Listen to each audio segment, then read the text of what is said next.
नमस्कार, जय श्री राम, जय श्री राम, जय हो बागेश्वर धाम सरकार, जय हो हनुमान जी महाराज। मेरे प्यारे सभी दर्शकों, आज के इस वीडियो में हम आपको पाकिस्तान की एक ऐसी सच्ची घटना के बारे में रूबरू कराएंगे कि जिसे सुनने के बाद वाकई आप दंग रह जाएंगे।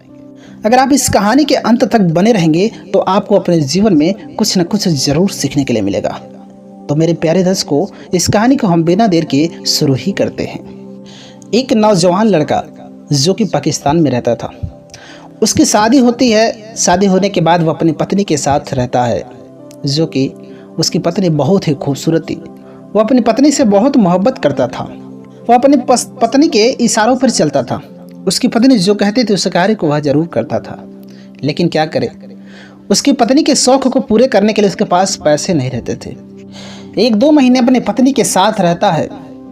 उसको जितना प्यार मोहब्बत देने से उतना दे नहीं पाता है, क्योंकि उसके पास पैसों की बहुत कमी थी।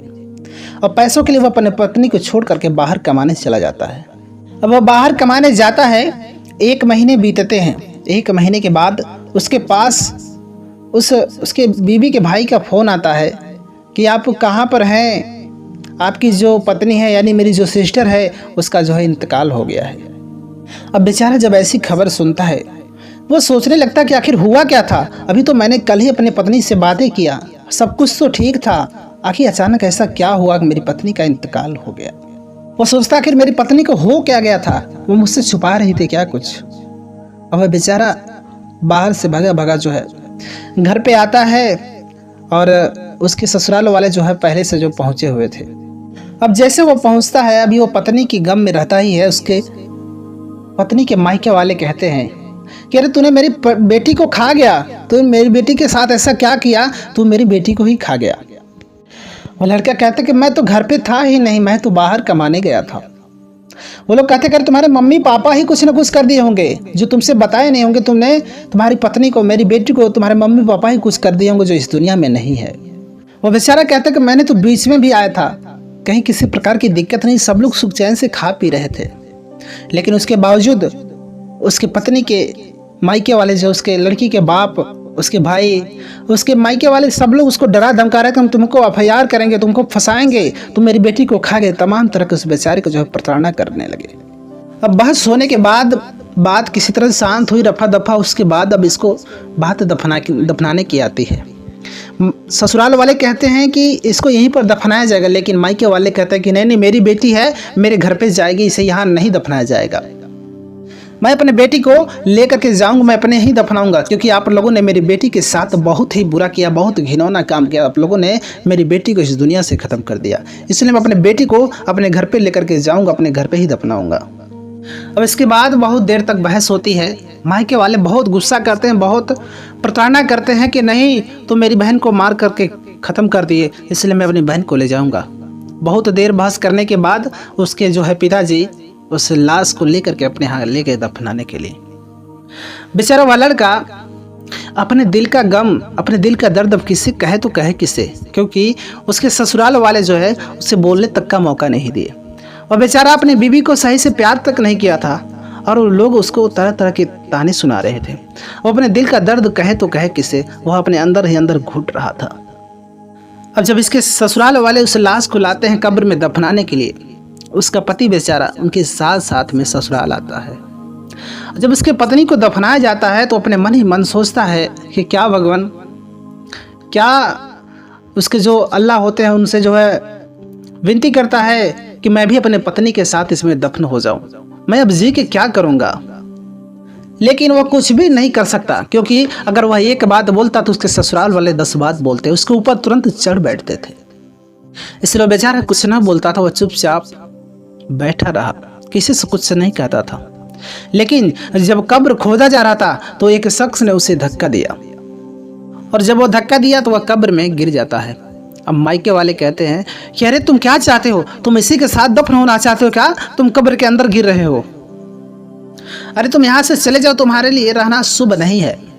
वह लड़का वहां से निकल करके बाहर चला आता है, क्योंकि उस बेचारे के ऊपर ऐसे भी पहाड़ टूट पड़ा था। उसकी पत्नी, जो अभी 3-4 महीने ही हुए थे शादी के, और उसकी पत्नी उसे छोड़कर इस दुनिया से चली गई थी। अब उस बेचारे के ऊपर ऐसे ही पहाड़ टूटे पड़े हुए थे और लोग उसे तरह तरह की बातें सुना रहे थे। वह बेचारा चुपचाप वहाँ से निकल पड़ता है। अब उसका दिल बेचारा के मन ही मन रोता कि आखिरकार मेरी पत्नी को हुआ क्या था, मेरी पत्नी मुझे छोड़कर ऐसे क्यों चली गई। अब वह सोचता है कि मैं अपने दोस्तों को भी ये खबर सुना दूं, लेकिन जब अपने पॉकेट में अपने मोबाइल को ढूंढता है, उसका मोबाइल उसके पॉकेट में नहीं रहता है। वह बेचारा बड़ा ही परेशान होता है। वह कहता है कि मैं तो अपना मोबाइल अपने पास में ही रखा था, मेरे मोबाइल आखिर गया कहाँ। अब उसे ध्यान आता है कि शायद मुझे एक आदमी ने कब्र में धक्का दिया, मैं वहीं गिरा था, वहीं पर मेरा मोबाइल जो है गिर गया होगा।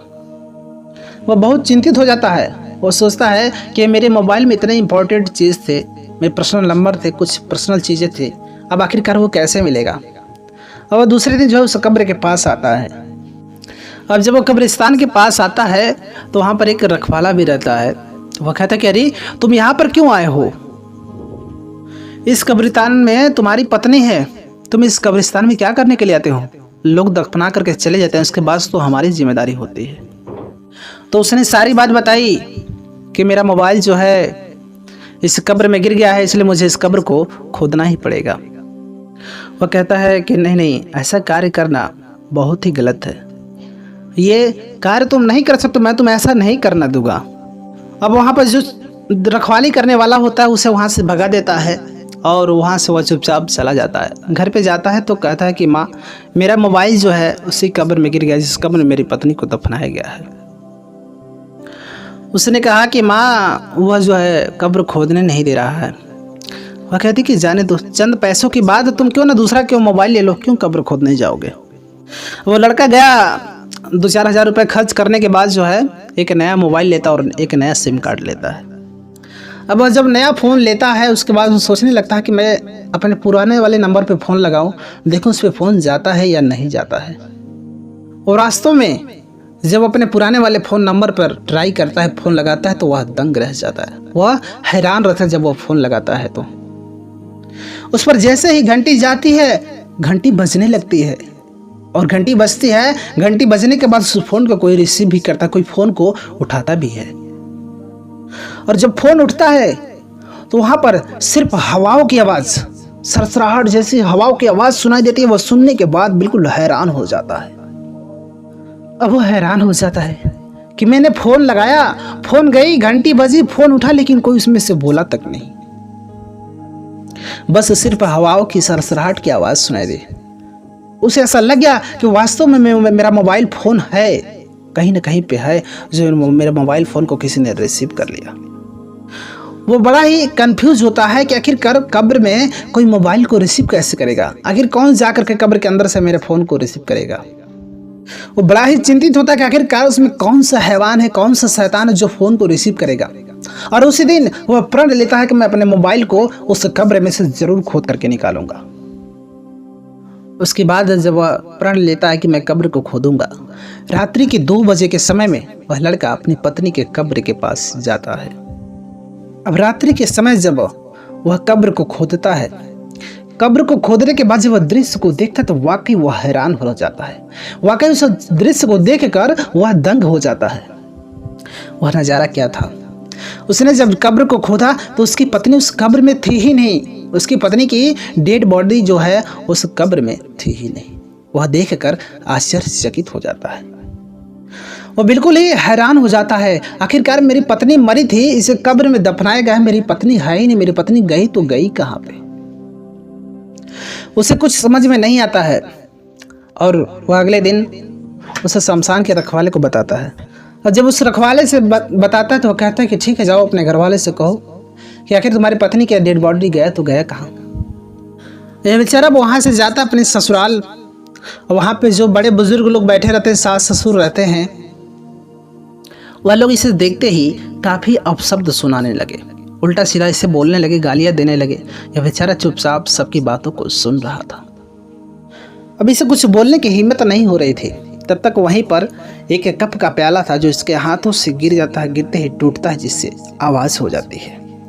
तब तक उसकी सासू माँ देख जाती, कहती कि बेटा तुम यहाँ क्या कर रहे हो, हम तो तुम्हारे पास आने ही वाले थे। यह अपनी सासू माँ से कुछ बोलता, तब तक उसकी सासू माँ ही बोल पड़ती है। उसकी सासू माँ कहती है कि बेटा देखो, मेरा एक भांजा है ना, जिस दिन से तुम्हारी पत्नी मरी है उस दिन से वो मेरे घर से गायब है।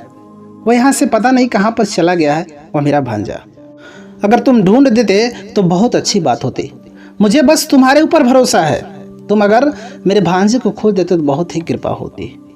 उसके बाद वो कहता है कि मम्मी जी, मुझे कुछ कार्य है, मैं आपसे कुछ कहने आया था। वो कहती है बेटा वह कार्य बाद में हो सकता है, लेकिन तुम सबसे पहले मेरे भांजे को ढूंढो। अब वो कुछ कहीं नहीं पता उसके पहले जो अपने उसके भांजे को ढूंढने के लिए निकल जाता है। अब उसका कोई पता ही नहीं रहता वो भांजे को कहाँ पर ढूंढेगा। लेकिन वह सोचता है कि आखिरकार मैं करूँ तो करूँ क्या। सासू माँ ने मुझे जिम्मेदारी दिया है, आखिर उसे तो पूरा करना है। उनका विश्वास तो नहीं तोड़ सकता ना। बेचारा उस भांजे को दूर दूर भटकता है, ढूंढता है, बहुत परेशान होता है, लेकिन उस भांजे का कहीं पर पता नहीं चलता है। लेकिन बहुत ढूंढने के बाद पता चलता है किसी के माध्यम से कि वह किसी होटल में रुका था। उसका जो भांजा था, किसी ने बताया कि वह एक होटल में ठहरा हुआ था, लेकिन वह उस होटल से निकल गया है और कहीं पर एक रूम लेकर के वह रह रहा है। और वहाँ पर दिन के समय में कहीं काम करने जाता है और फिर से जो है रात्रि के समय में फिर रूम पर चला आता है। वो सोचता है कि अगर उसे पैसे ही कमाने थे, कहीं पर काम ही करने थे, तो वह घर छोड़ करके चुपके से क्यों भाग करके जाएगा। अगर उसे पैसे ही कमाने तो घर पे बता करके जा सकता था। अब ये सोचता कि चलो उसके रूम पर ही चलते हैं, दिन भर उसके रूम पे बैठेंगे और शाम को आएगा तो उससे मुलाकात तो हो ही जाएगा। और उसके बाद यह लड़का उसके कमरे को ढूंढते ढूंढते जो उसके कमरे तक पहुंच जाता है और वहां पे जाता है तो दरवाजा को खटखटाता है। दरवाजा खुल भी जाता है और दरवाजा जैसे ही खुलता है, जिस दृश्य को वह देखता है तो उसे अपने आंखों पर विश्वास नहीं होता है। वो आश्चर्यचकित हो जाता है उस दृश्य को देखते ही। वो देखता क्या है कि उसके सामने उसकी पत्नी खड़ी थी। वो देखते ही चौंध हो जाता कि अरे तुम तो मर चुकी, तुम्हें दफना दिया गया था, तुम जिंदा इस रूम में कैसे पड़ी हो। वह देखते ही हैरान हो जाता है। वह अपने पति को देखते ही लज्जित हो जाती है, छुपने लगती है कि मैं अपने पति के साथ ऐसा कर्म की हूं, मैं अपने पति को मुंह कैसे दिखाऊं। वो भगा भगा आता है, वो भागने लगती है, चिल्लाने लगती है, ऐसा लगता है कि उसको वो पकड़ने आ रहा है। वो लोगों से बहाना बनाना चाहते कि यह आदमी मुझे छेड़ रहा है। अभी कुछ लोग इकट्ठे होते, लेकिन उससे पहले उसने बता दिया कि यह मेरी पत्नी है। वह 2-4 लोगों से पहले ही बता दिया कि यह मेरी पत्नी है। यह धोखे से मुझे छोड़कर आकर के यहाँ पे रहती, इस वजह से आप लोग मेरे बीच में दखल अंदाजी मत कीजिएगा। आप लोग बीच में आकर कुछ मत बोलिएगा, क्योंकि यह मेरी पत्नी है। और उसको ले जा करके एक बंद कमरे में रखता है। कहते कि अरे आखिर तुम जीवित कैसे हो गई हो, तुम तो मर चुकी थी, तुम्हें दफना दिया गया था, तुम जीवित कैसे हो गई, तुम दोबारा यहाँ पर कैसे चली आई, तुम मेरे साथ इतना बड़ा धोखा क्यों किया। अरे मैंने तो तुमसे इतना प्यार किया, तुमसे मोहब्बत करता था, तुम मेरे साथ ऐसी धोखा क्यों की, तुम मेरे को छोड़ करके यहाँ पर क्यों चली आई। तुम तो ऐसे कार्य कि कोई आदमी इस औरत जात पर विश्वास नहीं करेगा। तुमने मेरे विश्वास का नाजायज फायदा उठाया है। उसने कहा कि मैंने आपके साथ वाकई में गलत किया और मैंने गलत किया, इसका सजा मुझे जरूर मिलनी चाहिए। जब उसने कहा कि मेरे साथ ऐसा क्यों किया, तो उसने कहा कि देखो मेरा जो कजिन था ना, मुझे शहर ले गया, मुझे अच्छे से काम दिखाया, काम सिखाया, काम पकड़ाया, मैं 2 पैसे कमाने लगी, लेकिन उसके साथ साथ रहने में मैं शारीरिक संबंध बनाया। और इस बात का पता मेरे घर वालों को भी नहीं था कि मेरे कजिन के साथ मेरा शारीरिक संबंध हुआ। इसलिए जो मेरा कजिन था वो मेरे बिना नहीं रह सकता था। वो मुझसे बहुत प्यार करता था, वो मेरे बिना नहीं जी सकता था। और यहाँ तक कि मेरे ऐसे प्राइवेट कुछ फ़ोटो थे उसके पास, जिसकी वजह से वो मुझे ब्लैकमेल कर सकता था। अगर मैं उसकी बातों को नहीं मानती तो मुझे उस फोटो और वीडियो के साथ ब्लैकमेल भी कर सकता था। लेकिन जब मैं घर गई तो मेरी मम्मी पापा जो है मेरे से बिना पूछे, मेरे से बिना राय ले ही आपके साथ मेरा रिश्ता तय कर लिया। और मैं अपने मम्मी पापा की इज्जत को देखते हुए, मैं उनके बातों का ख्याल रखते हुए उनका बातों का इनकार नहीं कर सकी। और फिर जो है मैं आपसे शादी कर लिया, मैं आपसे निकाह कर लिया। लेकिन जो मेरा कजिन था वो हमेशा मुझसे बातें किया करता था, वो मुझसे मिलने भी आया करता था जब आप घर पे नहीं रहते थे। लेकिन उसने कहा कि अगर तुम मेरे साथ नहीं आओगी तो मैं तुम्हारे जो भी प्राइवेट फ़ोटो और वीडियो रखा हो ना, उसको मैं पब्लिक कर दूंगा, उसे वायरल करके रखता हूँ, तुम्हें बदनाम कर दूंगा। इसलिए तुम सोच समझ लो, तुम्हें मेरे पास आना ही पड़ेगा। मैंने कहा कि मेरी विवाह हो चुके, मेरी शादी हो चुकी है, मैं ऐसा हरगिज नहीं कर सकती हूँ, मेरे माँ बाप का इज्जत चला जाएगा। उसने कहा कि अगर तुम ऐसा कार्य नहीं कर सकती हो तो तुम मरने का नाटक तो कर सकते हो ना। तुम इस कार्य को नहीं कर सकते हो लेकिन मरने का नाटक कर सकते हो। और वह मुझे प्राइवेट फोटो वीडियो का जो है धमकी देकर ब्लैकमेल करके जो है अपने बातों पर राजी करा लिया। और वो मेरे माँ बाप के यहाँ पैसे दे करके उन लोगों का भी मुंह बंद करवा दिया था। इस वजह से वह लोग जो है डेड बॉडी को वहाँ न दफना करके मायके लेकर के आए थे कि डेड बॉडी को मायके में दफनाया जाएगा। ये सब मेरे माँ बाप सब लोग मिल करके इस नाटक को किया और तुमको लोग वहाँ से भगा दिए। उसके बाद जो है थोड़ी देर बाद वह लड़का मुझे निकाल करके वहाँ से लेकर के चला आया। इसलिए मैं करती तो करती क्या। उसके बाद वह लड़का कहता है कि तुम वाकई में अगर मजबूर हो करके यहाँ पर आई हो, तुम मेरी पत्नी हो, तुम मुझसे प्यार करती हो, तुम मुझे पाना चाहती हो, मेरे साथ रहना चाहती हो, तुम मुझसे मोहब्बत करना चाहती हो वापस, तुम कितना हो गलती की हो लेकिन मेरे साथ अगर रहना चाहती हो तो मैं तुम्हारे लिए इससे लड़ सकता हूँ। इसलिए मैं उससे लड़ करके उस फोटो वीडियो को डिलीट करवा दूंगा और मैं तुम्हें अपना लूँगा। भले तुमने गलत कार्य किया लेकिन तुम मेरी पत्नी हो, मैं तुम्हें अपनाने के लिए तैयार हूँ। अब ये जो है वहाँ के स्थानीय थाने में जाकर इसका रिपोर्ट लिखवाता है। लड़का शाम के समय घर में आता है। उसके बाद उस लड़के के हाथ में हथकड़ियाँ लग जाती हैं और उसके बाद वह लड़का उसका कोई भी फोटो, कोई भी जो वीडियो था जो प्राइवेट था, उसको वह वायरल नहीं कर पाता है।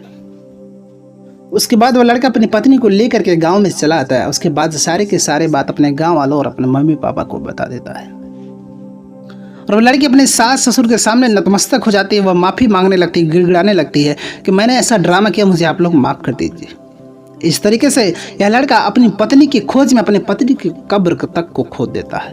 अपनी पत्नी को पाने के लिए वो अपनी पत्नी के कब्र को भी खोद देता है। ऐसे दीवाने होते हैं। तो यह एक पाकिस्तान की एक काल्पनिक सच्ची घटना है। तो इस ज़माने में हमारे आसपास ऐसी घटनाएं होती रहती होंगी। जो कोई इंसान होता अपनी पत्नी से बेपनाह मोहब्बत करता है, प्यार करता है, लेकिन उनकी पत्नी जो उनके साथ धोखाधड़ी किया करती है, ऐसे ड्रामे किया करते हैं। बेचारे लोग जो है अपनी पत्नी की बातों में आ जाते हैं। शायद उन लोगों को नहीं पता होता है कि अपने पति को धोखा देने का अंजाम क्या होता है। जो स्त्री अपने पति को धोखा देती है उसका अंजाम क्या है तो उस स्त्री को नहीं पता होता है। हर इंसान एक जैसे नहीं होता है। कुछ लोग ऐसे होते हैं अपनी पत्नी की गलती के बावजूद उसे अपना लेते हैं, लेकिन कुछ लोग ऐसे भी होते हैं जो अपनी पत्नी की एक ही गलती पर उसे घर से तुरंत निकाल देते हैं। सब इंसान एक जैसे नहीं होते हैं। इसलिए मेरे प्यारे सभी दर्शकों, कभी भी अपने पति को धोखा नहीं देना चाहिए। अपने पति के साथ विश्वास बनाकर आजीवन जिंदगी को जीना चाहिए। और सभी भाइयों से यही कहना चाहता हूँ, अगर आपकी पत्नी गलती की है और उसके बावजूद आपके साथ रहने को तैयार है, उस गलती को दोहराना नहीं चाहती है, तो आपको उसको कबूल कर लेना चाहिए, उसे अपना नहीं लेना चाहिए। कभी भी अगर कोई गलती करता है उसको सुधारना चाहिए, उसको छोड़ना नहीं चाहिए, उसे अपना लेना चाहिए, उसकी गलतियों को सुधार करा देना चाहिए। तो दोस्तों समाप्त होती है यहीं पर यह कहानी। मिलेंगे हम आपसे एक और नई कहानी के साथ, तब तक के लिए नमस्कार।